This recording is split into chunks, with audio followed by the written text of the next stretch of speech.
कौन है जो तुम्हें रोक रहा है? कम पैसे, ज्यादा उम्र, कम फैसिलिटीज, ज्यादा टेंशन, पैसे की कमी। नवाजुद्दीन सिद्दीकी के बारे में जानते हो? उनके पास भी पैसे नहीं थे। 4-5 साल रात में जग जग के वॉचमैन की नौकरी करी थी। उम्र ज्यादा हो गई।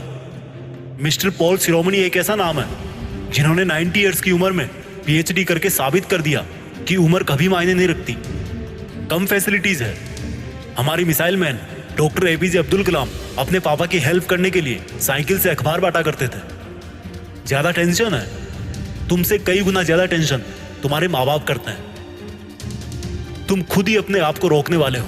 तुम खुद ही अपने आप को रोक रहे हो।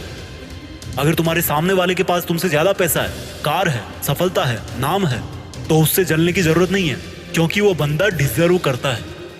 उसने अपनी जिंदगी में चलते हुए तुमसे ज्यादा पैर घिसे हैं।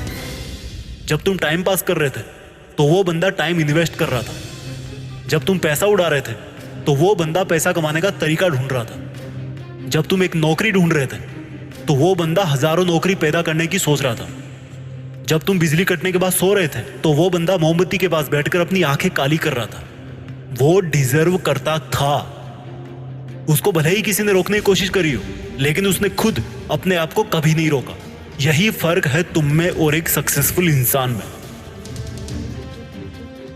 खुद अपने आप को रोको मत, बल्कि अपने आप को खुद रोक देने से रोको। जब लगे कि नींद आ रही है, उठ, मुंह धो के आ, 30 मिनट और पढ़। एक्सरसाइज करके थक गया, पसीना पहुंच, पानी की एक घूंट पी और एक सेट और मार। बैंक बैलेंस खत्म हो गया तो दिल से महसूस कर कि हिम्मत का बैलेंस कितना बचा है। टेंशन हो रही है तो फोकस टेंशन से हटाकर सॉल्यूशन पे डाल।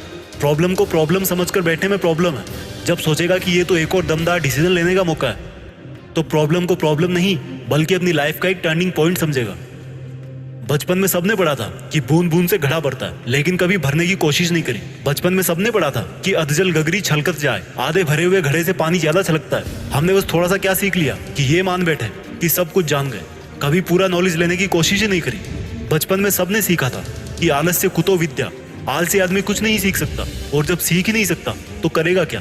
इस दुनिया में कुछ बड़ा करने के लिए आपको बिल्कुल ब्रांड न्यू करने की जरूरत नहीं है, उसी को नए तरीके से करके दिखाओ। फर्क काम में नहीं, तरीके में होता है। फेल होने वाला स्टूडेंट भी वही बुक्स पढ़ता है, टॉप करने वाला स्टूडेंट भी वही बुक्स पढ़ता है, लेकिन उनका तरीका अलग होता है, और तरीका आता है सीख से। इसलिए सीख और कुछ बड़ा कर। देश में अपना नहीं बल्कि दुनिया में देश का नाम कर। जय हिंद, वंदे मातरम।